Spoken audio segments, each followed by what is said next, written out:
Hello everyone, जय हिंद। कैसे हैं आप लोग? आई होप आप सब अच्छे होंगे और मैं भी हूँ एकदम झकास। तो बच्चों, आज हम लोग करने वाले हैं बर्नौली प्रिंसिपल। सबसे पहले बर्नौली प्रिंसिपल क्या होता है उसके बारे में हम पढ़ते हैं। बर्नौलीज प्रिंसिपल बच्चों, इससे पहले हम लोगों ने पढ़ा है कि अगर हम एक ट्यूब के अंदर लिक्विड को फ्लो करते हैं तो वो लिक्विड के पास जो एनर्जी होती है वो तीन तरह की एनर्जी होती है। एक होता है प्रेशर एनर्जी, एक होता है काइनेटिक एनर्जी और पोटेंशियल एनर्जी। अब बर्नौली प्रिंसिपल क्या बताते हैं वो हम लोग सबसे पहले समझते हैं। सबसे पहले हम एक ट्यूब बना लेते हैं कुछ ऐसा, और इस ट्यूब के अंदर बच्चों हम दो अलग अलग लेवल ले लेते हैं ग्राउंड से। यहाँ से ये ग्राउंड से खड़ा है ये पाइप कुछ इस तरीके से। इसकी हाइट हम यहाँ पर कुछ रख लेते हैं।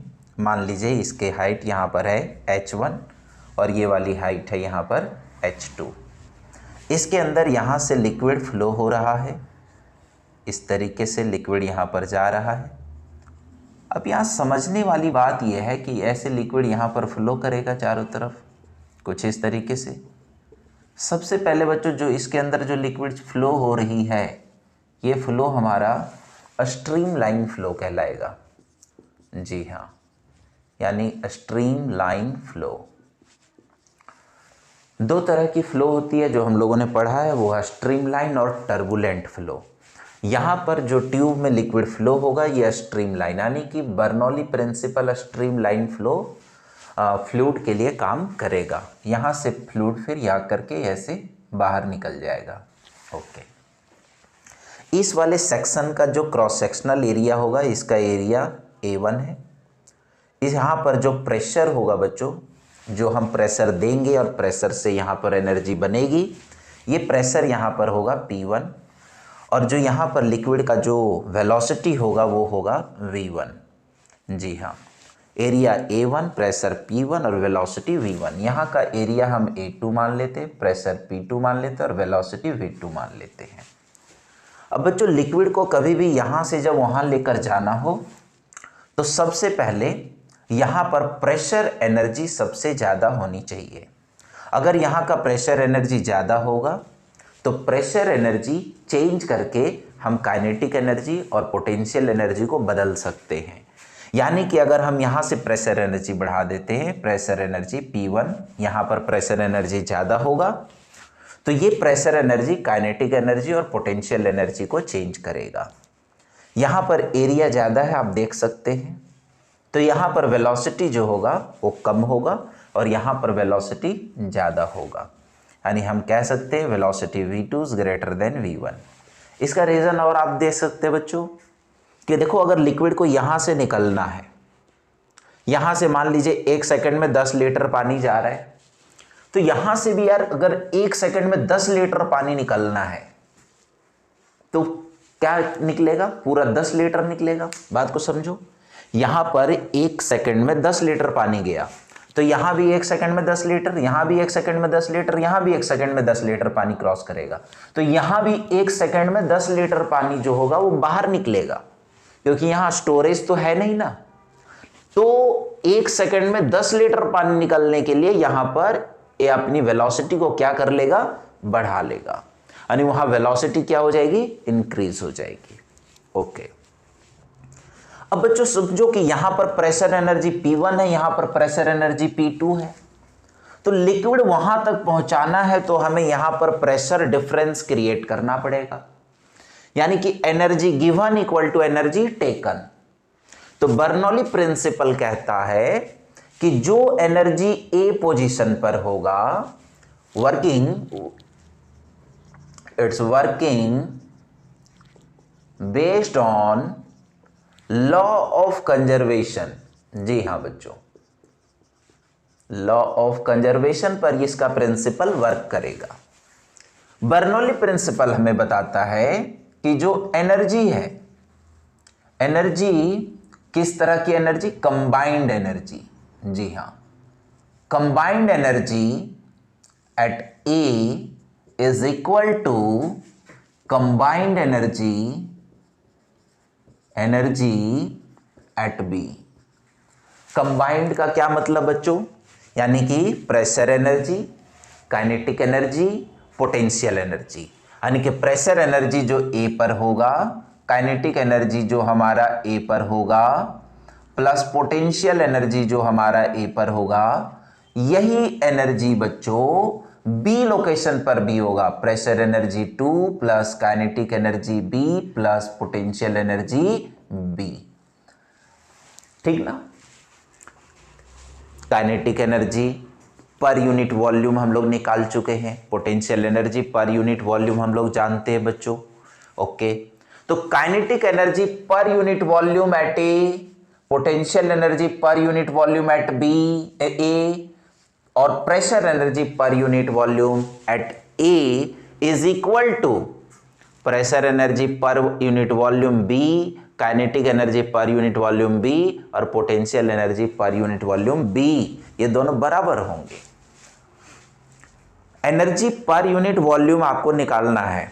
पर यूनिट मास से भी हम कैलकुलेशन कर सकते हैं और पर यूनिट वॉल्यूम से भी। पिछली वीडियोस के अंदर मैंने आपको एनर्जी के बारे में बता दिया है कि पर यूनिट मास पर यूनिट वॉल्यूम की एनर्जी क्या होगी, तो आप वो वीडियो भी जा करके देख सकते हैं। तो यहां पर जो एनर्जी होगी बच्चों, वही एनर्जी यहां पर होगी। ये हमें बर्नौली प्रिंसिपल बताते हैं। एनर्जी कभी भी चेंज नहीं होगी। जो एनर्जी इस लोकेशन पर होगी वही एनर्जी यहां पर होगी। टोटल सम, तीनों का सम। अब इसका हम एक छोटा सा प्रूफ कर लेते हैं। देखिए ध्यान से, बढ़िया से। अब बच्चों यहां पर आपको समझने की जरूरत है कि यहां पर जो हम पोटेंशियल एनर्जी दे रहे हैं, प्रेशर एनर्जी जो दे रहे हैं, प्रेशर एनर्जी का डिफरेंस दे रहे हैं, यानी एनर्जी गिवन, छोटा सा प्रूफ ले लेते हैं। एनर्जी गिवन बराबर energy taken. Energy given equal to energy taken. अब एनर्जी गिवन क्या है, क्या एनर्जी हम दे रहे हैं इस लिक्विड को फ्लो कराने के लिए, तो आंसर है pressure energy per unit volume दे रहे हैं, यानी डेल्टा पी।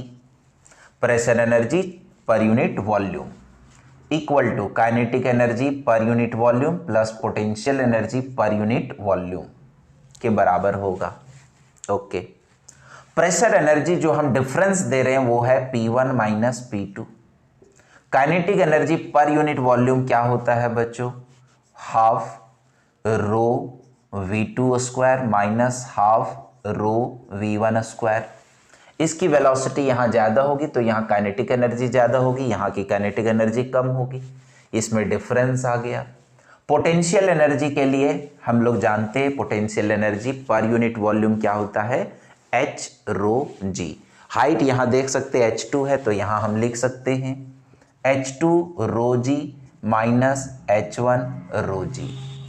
1 1 वाले जो फेस है उसको एक साथ रखो तो P1 प्लस ये वाला पार्ट इधर आ गया half rho V1 square plus वो पार्ट इधर आ गया H1 rho g equal to ये माइनस P2 उधर ले जाइए P2 plus half rho V2 square plus H2 rho g. यहां पर आ गया हमारा बच्चों, देख सकते हैं आप एनर्जी एट ए, ये वाला एनर्जी पूरा ए पर है और ये जो एनर्जी आई है ये बी पर है। और बर्नौली प्रिंसिपल हमें यही बताता है कि जो एनर्जी ए पर होगी वही एनर्जी बी पर होगी। अब बच्चों यहां पर हम एक छोटा सा आगे इसका स्पेशल केस ले लेते हैं कि यदि इफ अगर ये हॉरिजॉन्टल सरफेस पर होगा, अगर मान लीजिए कि हमारा जो पाइप है ये हॉरिजॉन्टल सरफेस पर है, यानी कि अगर H1 बराबर H2 होगा तब क्या होगा, तो बच्चों जब H1 बराबर H2 होगा तो P1 plus half rho V1 square ये H रो जी हो जाएगा, बराबर कर लीजिए H रो जी बराबर H कंसीडर कर लेते हैं P2 plus half rho V2 square plus H रो जी। H रो जी से H रो जी कैंसिल हो गया। अब हम क्या लिख सकते हैं, यहाँ लिख लेते हैं P1 plus half rho V1 square बराबर P2 प्लस हाफ रो V2²। अब इसको इधर ले आइए, P1 माइनस P2 बराबर half rho V2² minus half rho V1²। तो P1 माइनस P2 बराबर half into rho V2² minus V1²। ये हमारा एक रिलेशन आ गया बच्चों प्रेशर का। जब हाइट बराबर होगी, यानी जब पाइप को, जब ट्यूब को हम लोग हॉरिजॉन्टल सरफेस ऐसे रखेंगे तो यहाँ से ग्राउंड की जो हाइट होगी और यहाँ से जो ग्राउंड की हाइट होगी ये दोनों बराबर होगी, जिसके कारण ये वाला फेज जो पोटेंशियल एनर्जी है वो कैंसल आउट हो जाएगा। यानी कि प्रेशर डिफरेंस जो काइनेटिक एनर्जी में हम प्रेशर डिफरेंस जो हम दे रहे पर यूनिट वॉल्यूम, वो सिर्फ काइनेटिक एनर्जी को चेंज करेगा अगर पाइप हॉरिजॉन्टल है तो। लेकिन अगर पाइप को आपने ऐसा रखा है तो काइनेटिक एनर्जी भी चेंज होगा और हाइट के कारण इसमें पोटेंशियल एनर्जी भी चेंज होगी, दोनों चेंज होगा बच्चों। तो आप इसको एक बार नोट कर लीजिए। अब इसमें एक जेन्युइन सा क्वेश्चन है कि प्रेशर, देखिए अगर हम प्रेशर इंक्रीज करते हैं, मान लीजिए मैंने कहा कि P1 जो है वो इंक्रीज कर रहे हैं, तो V1 क्या होगा बताइए। देखिए ध्यान से, P1 को अगर हम इंक्रीज कर देते हैं, अगर हम, ये वाला पाइप था ना, अगर हम यहां पर प्रेशर को बढ़ा देते हैं, यहां पर प्रेशर इंक्रीज करते हैं, इंक्रीज, तो यहां का जो वेलोसिटी होगा वो क्या होगा। आप कहोगे सर ये तो हम जानते हैं कि यहां की वेलोसिटी तो कम थी।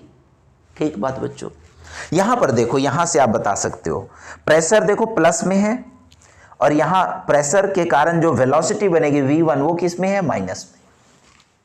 इसका प्रेशर देखो प्लस माइनस में और इसकी वेलोसिटी प्लस में है। यानी कि प्रेशर अगर इंक्रीज होगा तो वेलोसिटी क्या होगी, डिक्रीज होगी। इस रिलेशन को अपन लिख सकते हैं कैसे, इनवर्सली प्रोपोर्शनेट में बच्चों। यानी प्रेशर बढ़ेगा तो वेलोसिटी घटेगी और वेलोसिटी घटेगी तो प्रेशर बढ़ेगा। अब इसका क्या मतलब है सर। तो मैं एक बड़ा प्यारा सा बच्चों आपको एक एक्सपेरिमेंट दिखाता हूँ छोटा सा। देखो मान लो कि ये बलून है। अब यार ये एक पिचक गया, बेसिकली दोनों एक जैसा ही था, बड़ा सा था। अब बच्चों इन दोनों को हमने एक गैप में रख दिया, ठीक है। अब मैं क्या कर रहा हूं, देखो जो एयर की वेलोसिटी यहां थी, जो यहां थी वो यहां थी, तीनों जगह एयर की वेलोसिटी एक जैसी है, तीनों जगह लगने वाला एटमॉस्फेरिक प्रेशर एक जैसा है। अब मेरा कहने का मतलब है अगर मैं यहां पर वेलोसिटी बढ़ा दूं, तो वेलोसिटी अगर हम यहां बढ़ा देंगे फूंक करके, ऐसे अगर फूंकते हैं यहां से, यहां की वेलोसिटी अगर हम तेज कर दे तो यहां का प्रेशर क्या होगा, कम हो जाएगा और यहां का प्रेशर ज़्यादा हो जाएगा, जिसके कारण ये पास आ जाएंगे। मैं करके दिखाता हूं, देखो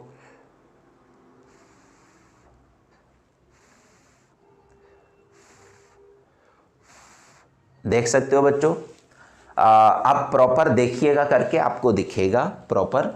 तो जब भी हम लोग कहीं भी प्रेशर कम कर देते हैं तो बाहर का प्रेशर ज़्यादा हो जाता है, जिसके कारण वो पास आ जाता है। यही चीज़ रेलवे ट्रैक के बीच में होता है। जब ट्रेन आती है तो ट्रेन के आप साथ में रहते हैं, पास में, तो एयर की वेलोसिटी वहाँ पर तेज हो जाती है ट्रेन के आने से, जिसके कारण वहाँ का प्रेशर कम हो जाएगा और आपके पीछे बहुत खुला एरिया है, वहाँ का प्रेशर बढ़ जाएगा और आप ट्रेन के पास चले जाएंगे, एक्सीडेंट हो सकता है। तो प्रेशर इनवर्सली प्रोपोर्शनेट टू क्या होगा बच्चों, वेलोसिटी होगा। जी हाँ, pressure inversely proportionate to velocity. आप इस रैपर में भी देख सकते हैं बच्चों। अगर मैं इस रैपर को अगर ब्लो करूं, यहां से एयर ब्लो करूं, यहां की एयर की वेलोसिटी अगर तेज कर दूं तो ये ऊपर आएगा, देखो देख सकते हैं। और जैसे हम छोड़ रहे हैं वो नीचे गिर रहा है। तो हुआ क्या कि जब मैंने यहां से फूंक मारी तो यहां की एयर की वेलोसिटी क्या हो गई, बढ़ गई। प्रेशर क्या हुआ, कम हो गया। नीचे का प्रेशर क्या हो गया, बढ़ गया और वो ऊपर आ गया। यही प्रिंसिपल तो हमें बर्नौली बताता है। बर्नौली प्रिंसिपल यही बताता है हमें। बर्नौली प्रिंसिपल कहता है कि energy can not be change anywhere. कहीं भी इसकी एनर्जी चेंज नहीं होगी, कैन नॉट चेंज। इसलिए इसका वर्किंग किस पर काम कर रहा है? Based on conservation, law of conservation of energy. Energy एक जैसी रहेगी बच्चों, यानी कि जो एनर्जी यहां पर वही एनर्जी यहां पर, वही एनर्जी यहां पर, वही एनर्जी यहां पर। ठीक है। दूसरी चीज, बर्नौली प्रिंसिपल किस तरह की फ्लो के लिए वैलिड है? तो आंसर स्ट्रीमलाइन फ्लो के लिए है। इसमें फ्लो स्ट्रीमलाइन होनी चाहिए। और तो इसको आप नोट कर ले बच्चों, फिर हम